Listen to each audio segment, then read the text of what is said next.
que je suis sur cette page-là, tous les choix, que ce soit de limiter ou d'exclure, vont être une itération à ma recherche. Donc, si je veux revenir, je peux faire Edit. Surtout sur des recherches beaucoup plus longues que cela, c'est plus facile d'aller sur Outline Query parce qu'il va partager par rapport aux différents critères qu'on a utilisés. Et si je veux plus l'année, par exemple, limiter par année, je peux enlever la limite par année.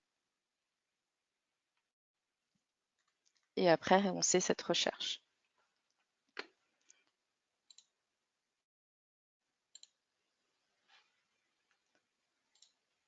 Alors, les opérateurs booléens aussi. Donc, il y a un ordre de priorité qui est fait dans Scopus. Donc, AND pour restreindre, OR pour élargir et EndNote pour exclure. Et donc, Scopus va le lire de cet ordre-là. Donc, il faut faire un petit peu attention. Mais si vous ne voulez pas vous embêter, vous mettez des parenthèses. Comme ça fait, vous forcez une hiérarchie et peu importe comment Scopus va lire, si c'est le OR ou le AND en premier. Ou surtout les EndNote, si vous voulez exclure, c'est important de mettre ces parenthèses parce que c'est le dernier qui va prendre en considération. Alors, d'autres opérateurs, ce sont les opérateurs de proximité. Alors, souvent, les gens n'utilisent pas parce qu'ils trouvent ça un peu technique, un peu difficile, mais ce n'est pas du tout difficile. Donc, vous avez un opérateur qui est within ou un opérateur precede.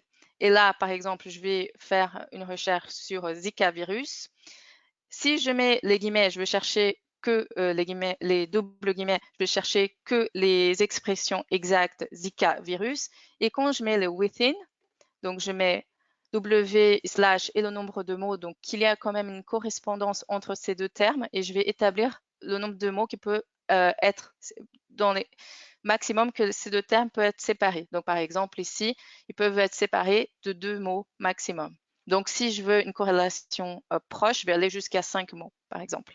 Mais là, comme c'est un champ qui a beaucoup de littérature, déjà 2 mots, il me retourne pas mal de résultats. Et donc de cette façon, je vais chercher virus infection with Zika, virus like Zika, virus virgule Zika ou Zika virus, tout simplement. Si je mets un precedes avant, c'est-à-dire que je veux qu'un terme soit automatiquement avant le deuxième terme. Et donc là, par exemple, pour le même exemple, la même chose, pre slash le nombre de mots maximum dans lequel je veux qu'on sépare ces deux termes. Et donc là, 2. Et là, je vais aussi trouver Zika virus, Zika endemic virus, etc. Alors, on peut aussi utiliser les jokers, que ce soit le point d'interrogation pour représenter un caractère unique. Alors, ça peut être aussi intéressant de l'utiliser en biochimie, par exemple, interrogation -hémoglobuline, par exemple, donc qui va chercher bêta, etc., ou autre chose.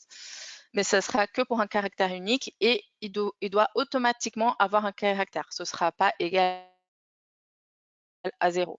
Ou alors l'astérix qui va représenter un nombre indéfini de caractères, même 0. Par exemple, là, compute, avec un astérisque, va chercher computer, computers, computerize and computerization. Alors, si je vais cette fois-ci sur ma première recherche sur les development, sur le développement durable. Alors, j'avais fait des recherches justement pour comparer ici, pour qu'on gagne du temps. Alors, quand je fais là, j'ai fait une recherche totalement libre, juste avec un N. Donc, j'ai eu 241 000 documents environ. Quand j'ai mis avec les doubles guillemets, je suis tombée à 178 documents, 1000 documents. Après, j'ai essayé avec un within. Donc là, un peu plus. Donc, 189 000 cette fois-ci. Donc, il y a une relation, mais je ne cherche pas un terme une corrélation et peut être séparé jusqu'à 2 mots, peu importe qui vient avant ou après. Le pre, donc là, je veux que sustainable vienne avant que le development. Dans ce cas-là, j'avais un peu moins de documents. Donc, séparé jusqu'à 2 mots aussi, donc 185 000 documents. Et après, j'ai aussi fait avec des jokers. Donc là, sustainable, ça peut être aussi sustainability, etc. Séparé par 2 mots. Donc là, j'ai choisi le within parce que je voulais une corrélation et bon, souvent le sustainable vient avant, mais peu importe pour moi qui vient avant. Et là, j'ai rajouté development, mais j'ai aussi rajouté pour élargir un peu plus économie. Donc avec donc economics, etc. ou économie ou autre. Donc là, je vais aller sur cette recherche ici. Donc cet historique, tant que vous êtes sur une session, il va vous afficher cet historique ici. Si vous sortez de votre session, il va recommencer à 0.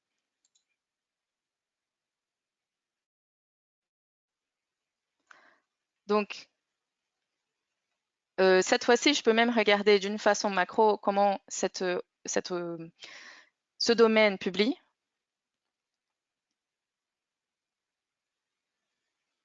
Et là, je vois que surtout, donc à partir des années 1990, il y a beaucoup de documents, mais surtout, il y a un pic. Alors, je vais zoomer un peu plus sur à partir des années 2000.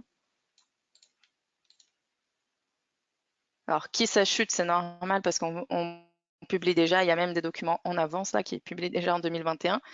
Et là, je vois que surtout depuis 2014, il y a une accélération.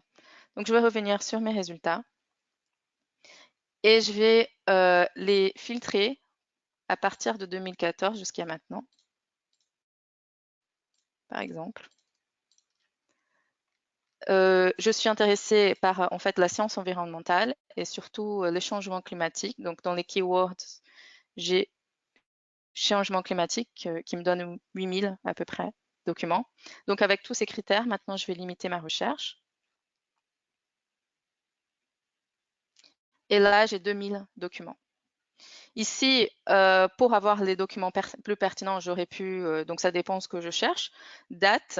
Là, comme j'ai mis une certaine limite de temps, je peux, ça m'intéresse de voir les plus cités entre 2014 jusqu'à maintenant, puisque c'est surtout là qu'on, c'est récent, mais aussi une accélération sur ce domaine, donc ça m'intéresse. Et là, donc, du plus cité au moins cité, c'est ce que j'ai choisi ici. Et ici, j'ai tous les, donc, l'article le plus cité qui était en 2014, mais j'ai un article aussi de très haut impact puisque ça a été publié en 2017 et il y a déjà beaucoup de citations. Bien sûr, les citations sont souvent corrélées avec le temps, donc c'est important d'avoir ça en tête. Et par exemple, si 2017 apparaît ici, c'est vraiment un article qui est très important. Alors, pour vous donner un autre exemple, mais cette fois-ci sur un champ qui n'a pas beaucoup d'articles, qui est plus restreint et pas si gros, je peux aller sur la reconnaissance faciale en utilisant la photonique. Alors, soit je fais face recognition, par exemple, voilà celle-là. Face recognition or facial recognition, bon, avec l'astérix, et photonique. Alors, je peux mettre aussi mes parenthèses, comme ça, j'ai pas à me préoccuper qu'est-ce que Scopus va lire en premier, mais de toute façon, ce serait le or qui lit en premier avant le end. Et là, j'ai 39 documents en tout. Alors, pour aller chercher des documents qui peuvent être intéressants, je peux aussi voir les documents qui ont cité ces 39 documents. Donc, je clique sur All, ou alors je pourrais cliquer sur certains documents, par exemple le 1, le 3, c'était pertinent. Dans ce cas-là, je vais vraiment prendre les 39 et je vais cliquer sur View Cited By. Donc ici, il y aura tous les documents qui ont été cités.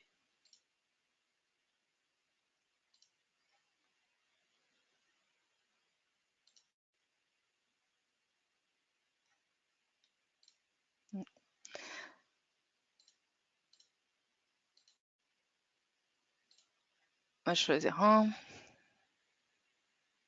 Voilà. Sur un document, ceux qui ont été cités. J'aurais pu aussi aller sur la recherche avancée et par exemple, il y a un code de référence. Donc, si ces documents sont cités, ils sont dans les références et aller les mettre dans les références en mettant des OR pour rechercher tous les documents qui feraient référence à ce document, par exemple.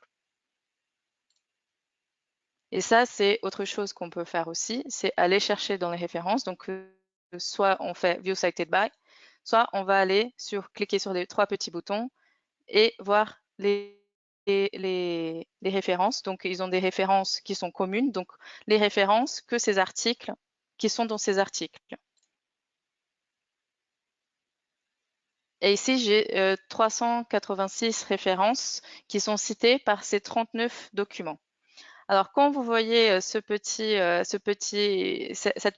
icône, ça veut dire que la référence, elle est partielle dans Scopus. C'est pas une référence indexée, mais c'est une référence qui apparaît euh, dans l'article. Par exemple, cet article ici, ce n'est pas une référence indexée dans Scopus, mais néanmoins, elle apparaît et donc